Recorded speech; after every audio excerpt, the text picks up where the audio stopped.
So, welcome to this talk about magnetoresistive position sensors, and in special we will have a look to the KMXP series here. My name is Andreas Voss. I'm a R&D product development engineer at the site in Dortmund, dealing with all kinds of magnetoresistive sensors. So, who we are?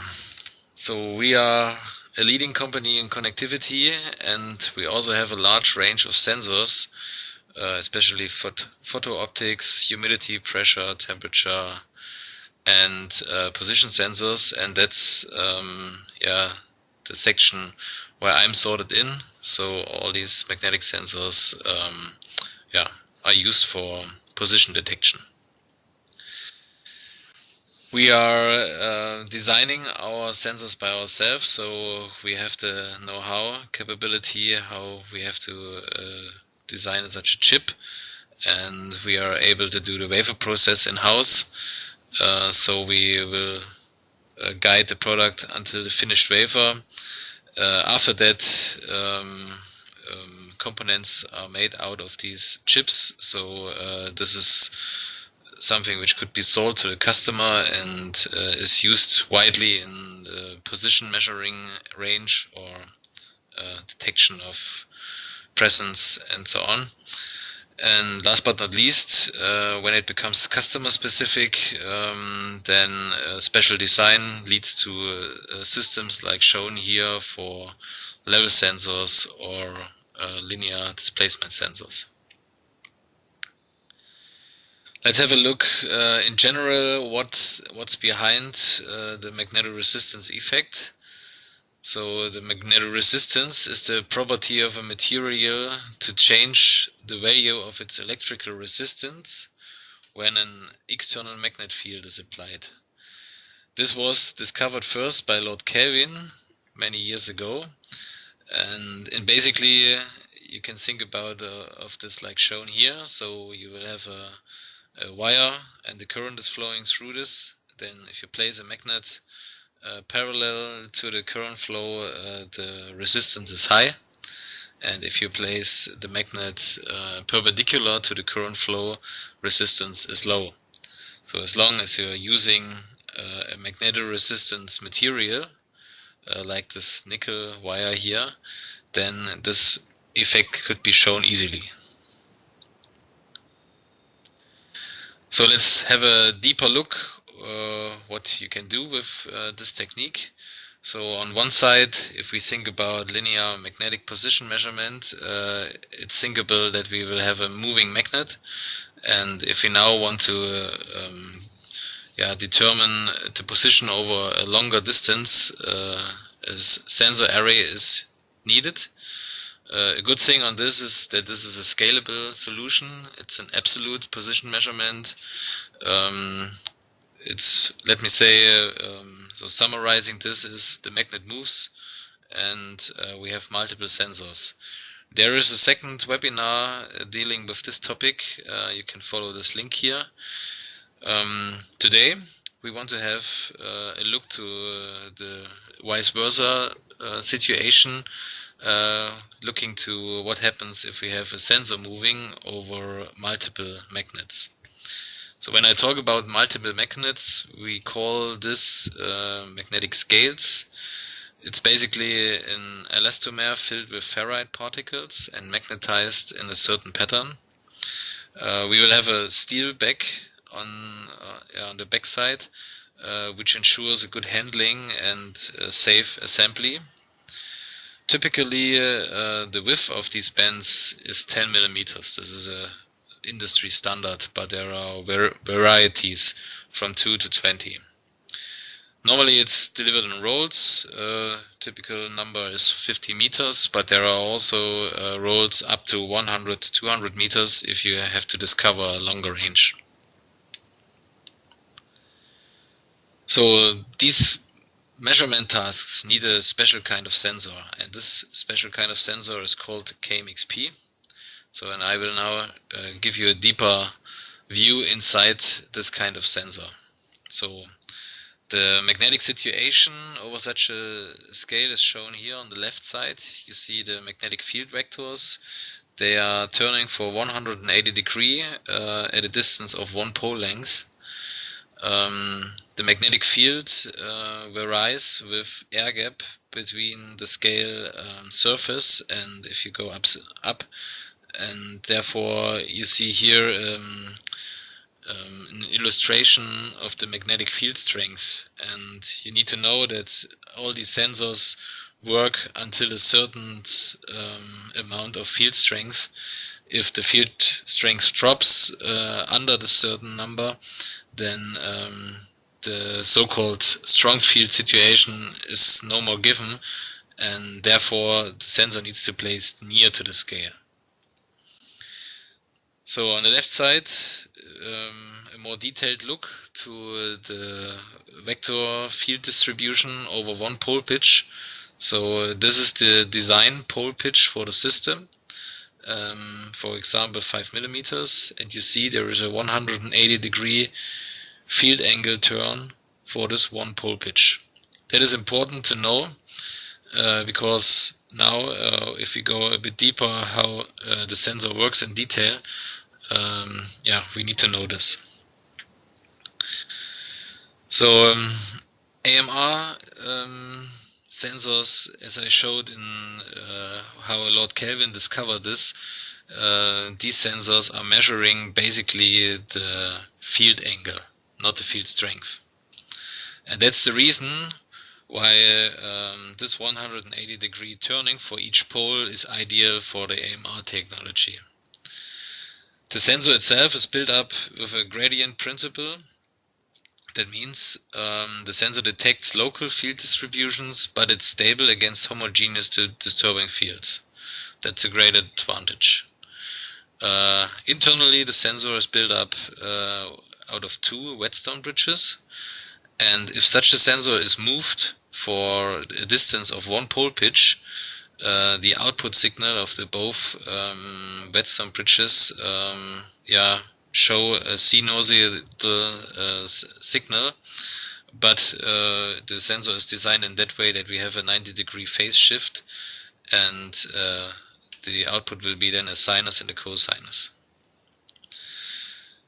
There are commercially available interpolators which do the calculation, which is shown here on the left upper side. But this algorithm could also be implemented into microcontrollers. Very important fact, sensor and scale have to match. That means if we have a pole pitch of 2 millimeters, for example, we have to use a sensor which is addicted for a 2 millimeter pole pitch. So if we have a look to the output of the 2 sensor bridges, and we take an example of a KMXP 1000, which is dedicated to a pole pitch of 1 millimeter, then you see here traveling the sensor for 1 millimeter gives you a full period of the sine and cosine signals. And another point here is that happens even for different air gaps between sensor and scale.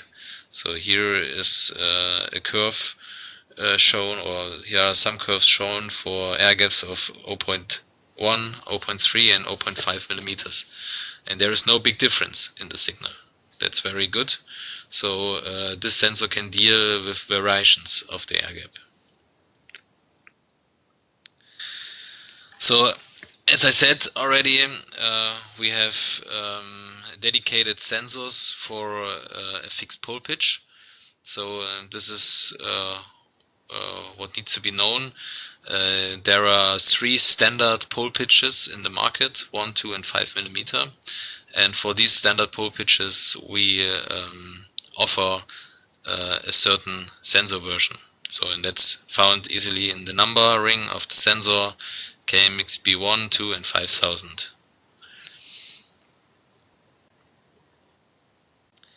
So what's the difference between these models?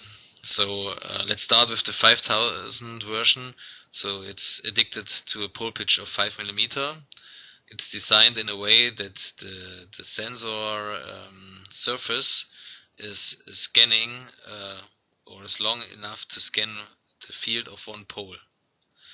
So that means with that sensor it's possible to have a wide air gap. The rule of thumb is half of the pole pitch, and yeah, the resistance is low, so it's dedicated for normal industrial applications where higher air gaps are demanded, but the accuracy is yeah, moderate in yeah, if you compare it to the other versions, which I will show now. So the KMXP 1000, for example, it's integrating the field of 4 poles at one time. Here we need a smaller air gap. As I said, the rule of thumb is half of the pole pitch. That means the maximum air gap here is 0.5 millimeter. But this sensor can do very accurate measurings as the accuracy scales with the pole pitch. And another benefit of this sensor is a higher sensor resistance, which makes it interesting for battery-powered applications. So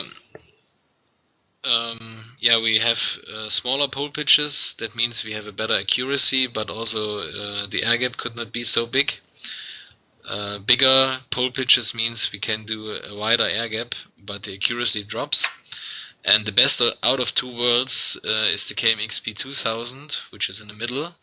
So we can have a maximum air gap of 1 millimeter, but we can also achieve accuracies near to the accuracy of the KMXP 1000. So now let's have a look what are the benefits having these sensors in a DFN package.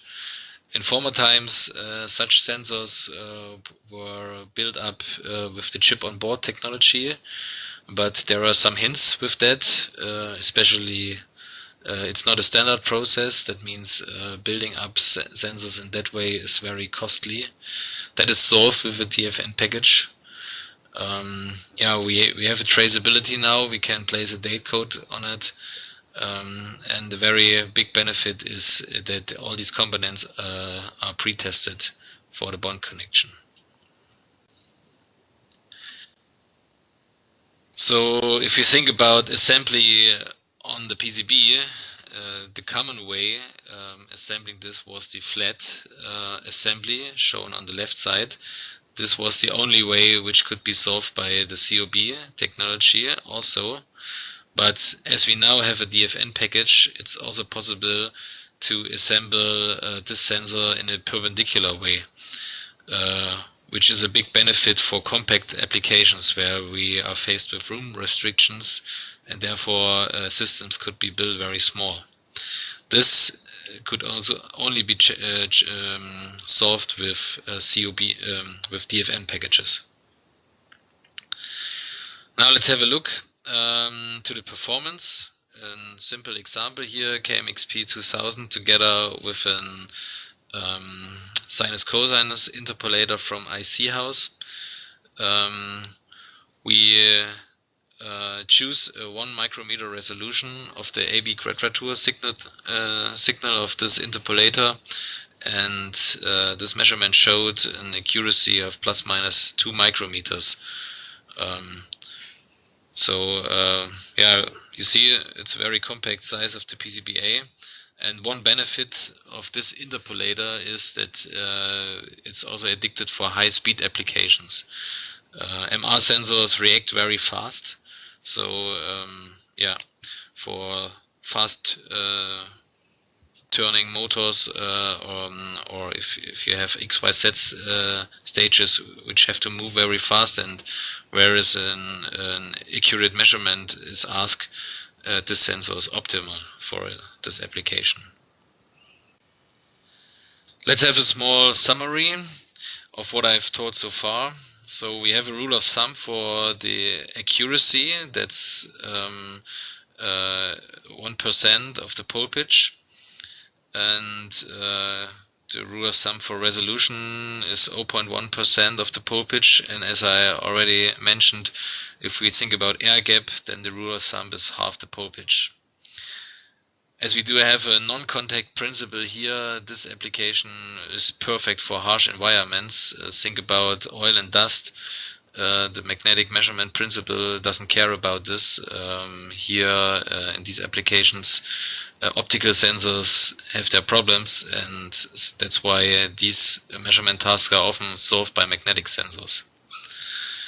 Yeah, we can achieve a very precise and high resolution measurements. And a very big benefit is that we are insensitive to external fields due to the gradient principle we use inside. So let's have a look how it works. If you want to do a linear measurement, then the sensor scans a magnetic scale, and shown here is, for example, a 5mm based pole pitch. That means we have a 180-degree field angle change for one pole pitch, and this is plotted here. And for each pole, the sensor could measure the field angle change. And so if you now want to establish a measurement for a longer range, the interpolation chip or the MCU algorithm needs to count the number of poles, and then later on fit this together with the high accurate information within one pole. That's the way it works in interpolation circuits. But the point is, if you lose power in these systems, you lose the information where you are. That means you need a reference drive back to a reference point, and then move again to the position where you want to go. That could be solved if you think about using an absolute system. That's also called Vernier-based system, similar to calipers, to the principle which is used in calipers. So here we have a two-track scale.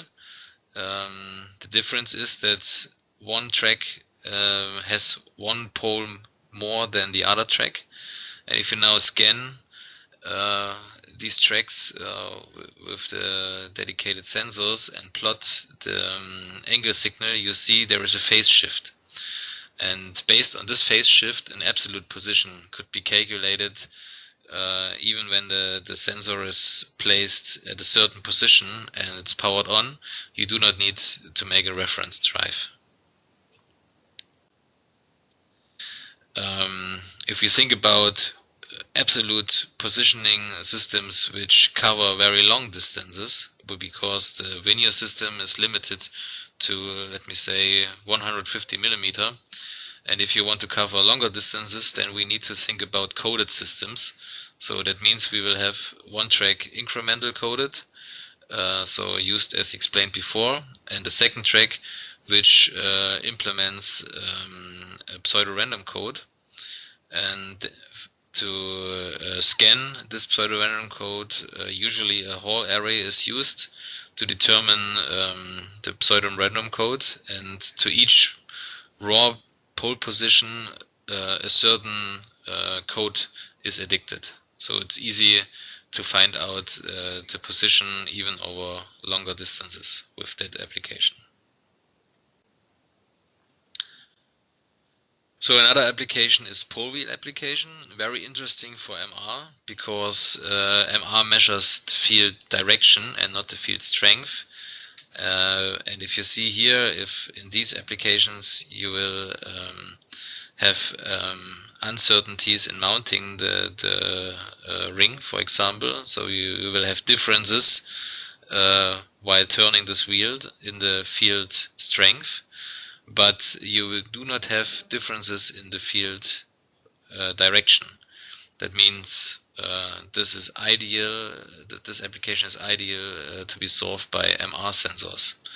MR in this kind is very robust, and that's the reason why many people trust their lives on MR sensors, because this principle is used in the ABS system, for example. So let's have a look to other different examples where these techniques are used. So everywhere where you have the demand of high precision in dirt and harsh environments, I would say. So if you think about medical syringe pumps, medical tables and chairs, where you need to have exact positions, prosthesis, surgical robots. So here you will find MR sensors doing measurement with sensor and scale together. Industrial, we have a wide application range, starting with machine tools, wood cutting machines, XYZ tables. Very interesting application is elevators, as I have shown the pseudo-random coded based systems. These are used in elevators to cover hundreds of meters for an absolute measurement. So how to find a good design? That's always the question for an engineer, and yeah, we have to find the optimum of performance, price, and the right fit to the application, and therefore we think about this application triangle where you have to count all parts of the application into another, and where you have to think about how these three corners are playing together. So if you think about the sensor and the magnet, how does it work together, then we have to think about which pitch would we use, which magnetization technique is used for the scale, which air gap are we allowed to. So does our application needs a bigger air gap, then we need to go to bigger pole pitches, for example. We need to think about how to integrate the sensing magnet to the application. So is there enough space to glue the scale? Or should we do it vice versa, that we will set the sensor to the application and glue the scale to a different part of the machine? And the same question for the sensor. So that's as you need to place both of it into the application, that will be the same question for this path here also.